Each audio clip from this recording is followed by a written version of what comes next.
And stick around to the end of the video and I'll show you what's in this bag right here.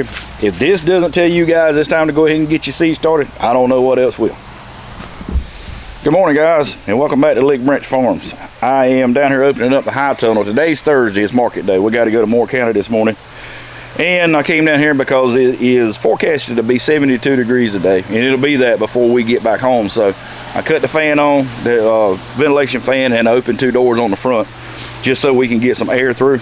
So yeah, got that taken care of. Now we're fixing to head up to market, and today's video we're going to be working on some direct seeded crops. I know we've been talking about seed start, and we've been talking about transplanting lettuce into it and bed prep and all this good stuff. And we have a few beds that I just harvested all the carrots out of that we're going to be working on today. So when we get back from market this afternoon, we're going to break out the jam, we're going to get some radish seeds out, and we're going to get started on these 2 rows.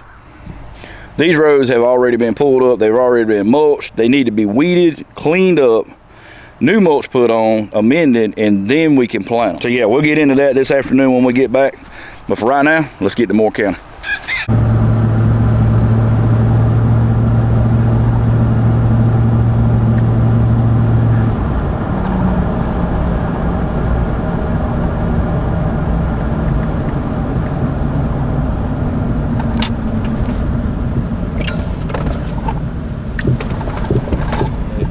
County, and it's a little messy outside, so we're gonna get out here and get the tent set up and get ready for market. Beth said she's staying in the truck till I get the tent up, so once we get everything underneath there and we can get out the weather, we'll start this thing back up.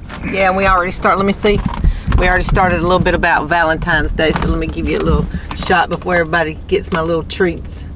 All right, guys, so we got set up and it got pretty busy right there at the start, so this is down to what we at: Swiss chard, turnips, cabbage, collards, more root crops, basic baked goods. These are the brownies she was talking about.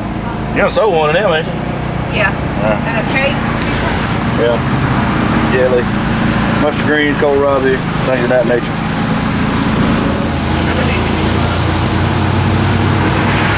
A little bit slow, so we're going to use this to our advantage, try to get some seeds started.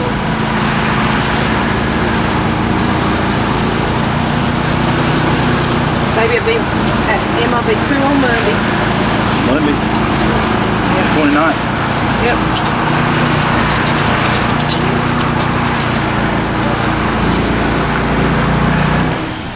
All right, guys, just like that, it's over with. We just got everything on the truck. It started raining pretty good, so it's right here at the end of market anyway.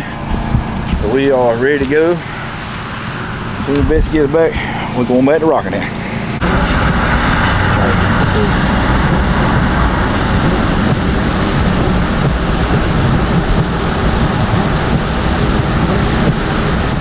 Alright, guys, we made it back home, and it pretty much rained all the way to the house, so it's pretty wet out here. And you know, I got to thinking that we said this morning we were going to put a video together on putting in an existing row, one that we had already been growing in, one we didn't have to build. I'm going to show you how to refresh all that. So what I decided I'm going to do, even though I'd already planned this, is to remove all of the trays out of here. I need to take everything outside today and fertilize it anyway.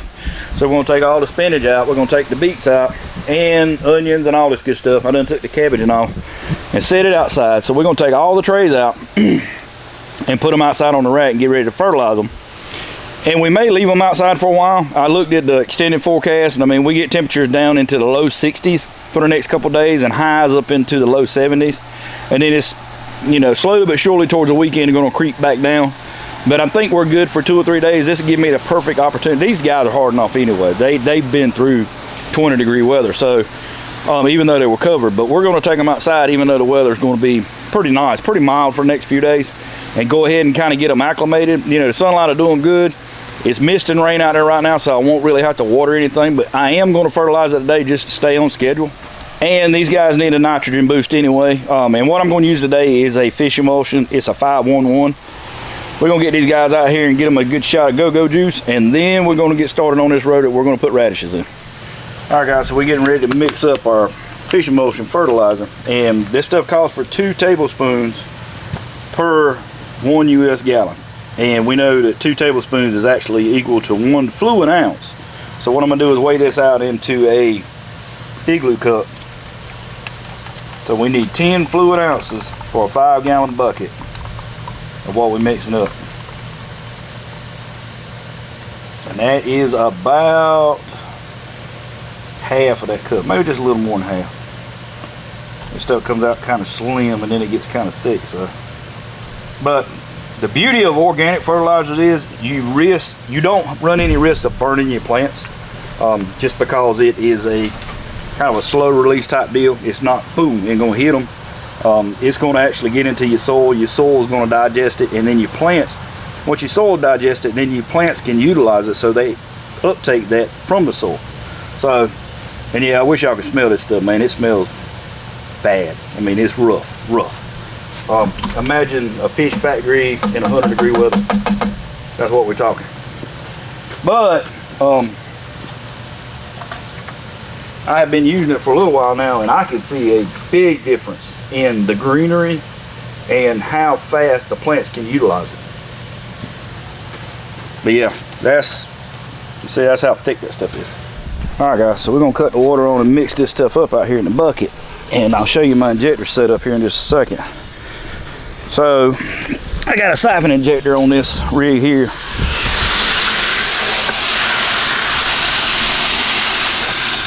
And don't laugh, because I built this to actually be not mobile. I built it to be stationary inside of this high tunnel, but I had a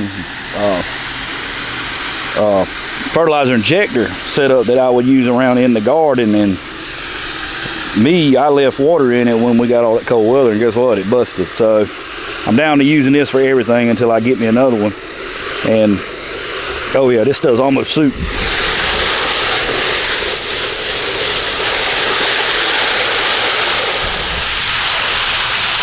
Alright, so we're not going to use anywhere near what's in that bucket, but we're going to go through and water all these onions first. Now this is the first planting of onions I did. This one was on the 9th, January the 9th. And you can see these guys are actually looking really good. They all stood up, but they need a good shot of nitrogen, so we're going to give them a little bit of, give them a little drink. Get these guys off to the races, because believe it or not, it won't be too much longer. They'll be getting ready to go in the ground. All right, we're gonna let them suck that up. We're gonna ease over here to the other stuff. So you look at some of these guys, you see that purple tint, that's from the cold. That's what the cold done to them. Now they're still alive, and we may lose that leaf, but the plant itself, it'll put on more growth, and it'll be fine. It may take a little bit to kind of come out of that, and we got a little bit of time, so we don't have to be in no big hurry with them. But we don't have, you know, we can't be waiting too long. That's I was a little worried about a seed order I had put in, and I put in for it, you know, the 1st of January, and I hadn't received it this week, and I was a little, you know, confused. So I called them, and they said it was in the mail, and it wasn't. 2 hours later, I got a tracking number, and it just shipped. So, you know, I'm not going to call out seed company names, but I understand it's that time of year. Everybody's putting their order in, and people's getting behind. People are forgetting things. Things are getting lost in the mail.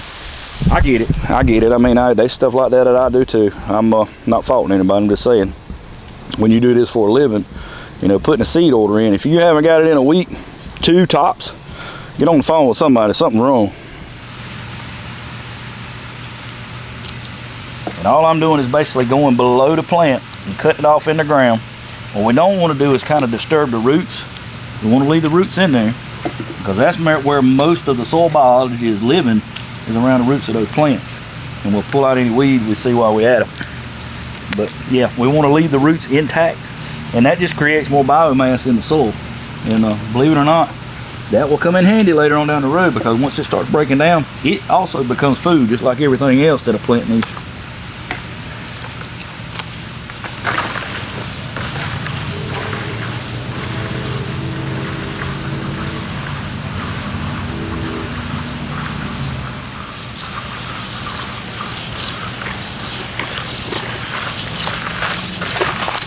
All right, guys, just like that, that road ready to plant. Nothing else needed. I'm gonna sprinkle some amendments on top of it. I'm gonna kind of rake them in real lightly, and then we're gonna put the Jane to work. All right, guys, so this is my Jane cedar, and I've had this thing a couple of years, but I'm trying to get it turned around here. I've got the X24 roller in here. That's 24 holes in that roll, and I'm gonna set it up for 1.5 inch spacing. And I know you've probably seen there's a ton of videos out there on this Jane cedar, but basically there's 2 sprockets in here, and you can judge the distance between your seeds based on where you set these sprockets up. And on the cedar itself, you see this here, it kind of gives you a reference to go by for a 24 hole roller. I mean, you got the rear and the front sprockets all the way down through here, and then it gives you the where it will drop a seed at X amount of sprockets. So we're going to do 1.5 inch for radishes, and that's 11 in the front and 11 in the back. So basically you just pull the sprocket off.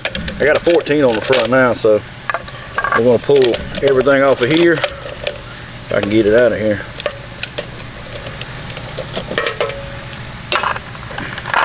Sprocket sit up here, keep a wing nut with the sprockets on it. So we need 2 11s, and it must be a pretty popular sprocket because they give you 2 of them. There's 11 for the front, and there's 11 for the back. And then I'll put everything back on this piece of all thread so I keep up with them. And there are a lot of different sprockets and stuff that you can get for this cedar to customize spacings and things of that nature. And there's a ton of rollers out there that, you know, you can put on this Jane to do certain things. And there's so many add-ons and ways to customize it that, man, it's not even funny. So yeah, I'm gonna get the chain put back on this thing. It's a lot easier to do it with the sprockets on the chain already. But you know, I use 2 different kinds of cedars here on my farm. I use a earthway, and I don't use it for small seeds. I use it for large seeds like peas and beans and corns and things of that nature. But the Jane is notorious for being a precision cedar. Now, it does a fantastic job with small seeds. I'm talking radishes, mustard, collards, things of that nature. It does a great job with that simply because it singulates the seed. It doesn't have, like I said, a lot of seeds coming out at one time. That roller has one spot for a seed to come out. Let's see. I don't know if I can see it. It's kind of cloudy in there, but that one seed is going to drop out of that roller into the hopper that goes down into the ground. So, you know, with market farming, especially on small rows and short rows and things of that nature where your space is limited, you make your money with density. So you got to be able to put as many plants in a small space as you can, you know, without choking everything out. And that's where the Jane comes in really handy. All right, so we got the sprockets right, we got the roller in right, and now I'm gonna take the hopper off, if I can do this with this camera in my hand. All right, so you can take this hopper off, bring it over to the table, and let me set this camera up where you guys can see what I'm doing. All right, so basically we're gonna take this hopper, open it up, and I do have a pack of French breakfast. I'm gonna start with that. And what we're gonna do is put some in this hopper, just a little bit, and we're gonna see how, if it's calibrated. So what I'm gonna do is hold it in my hand like this, and I'm gonna turn that wheel. I don't know if you guys can see that, but every time I turn that wheel, it's dropping seed right here in my hand, and it doesn't take much. You can see right there. And this one's good to go. This is pretty good. So we're gonna do the French breakfast first. Well, I'm gonna close it up. We're gonna do the French breakfast first, and it's not gonna take all that much because it's only 2 rows. And then we'll do the Crunchy King second.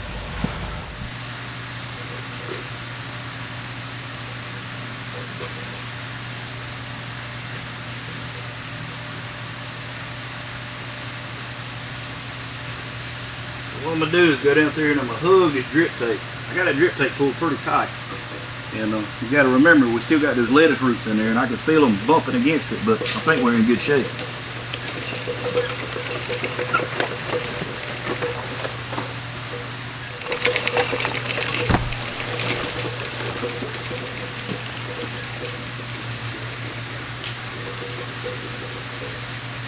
All right, guys, so we got 2 rows of French breakfast in, right there, both on this side, and that side of that drip, all the way down through there.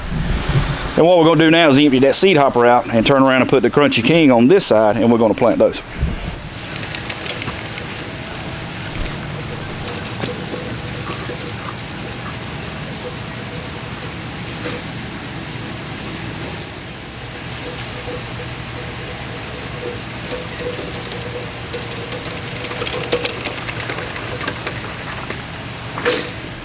All right, guys, that is it. That's 4 rows of radishes, and that took less than 5 minutes.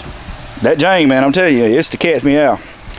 So yeah, that's it for today, guys. We got those radishes in. I wanted to do 2 rows outside, but it's not gonna happen today simply because it's too wet out there to put something in the ground, or especially push that Jane through. But before we go, I told you guys to stick around to the end of the video and I'd show you what was in this envelope. And if this doesn't get your heart pumping, I don't know what will. So these came in from Seaway today. Jalapeno peppers, Vanguard bell peppers, and hot cherry peppers. Pepper seeds are in, and this is just a drop in the bucket of what we normally plant. I'm still waiting on my Italian L's and Cuban L's and all that good stuff. But yeah, I'm gonna get these guys started tonight because I need to get these things in some soil. It takes peppers so long to germinate, but I'll do a separate video when I do this. So yeah, keep your eyes open for that. It should be here in the next day or two. But guys, if you haven't subscribed to our channel, please consider subscribing. Like I said, there's something here for everybody. We get into a little bit of everything, so I'm sure you can find something useful on this channel. Yeah, market season's fixing to kick into high gear. We're waiting on word from one market that we turned applications in for, and we're waiting on answers from them. We're supposed to receive something here in the next few days, and I'll let you guys know what that is when I hear something back, and yay or nay, one of the two. Right now, we're covered up and trying to make sure the markets we do attend are lucrative and it's worth our time, because we're stepping out into things now to where we're increasing the size of this farm. And I'll get into that here pretty soon, because a guy asked me the other day how big a farm that I had, and I finally did some measurements and I come up with a total, and I'll let you guys know what that is in the next video. So as always, guys, thank you for stopping by. We appreciate you watching, and we'll see you on the next one.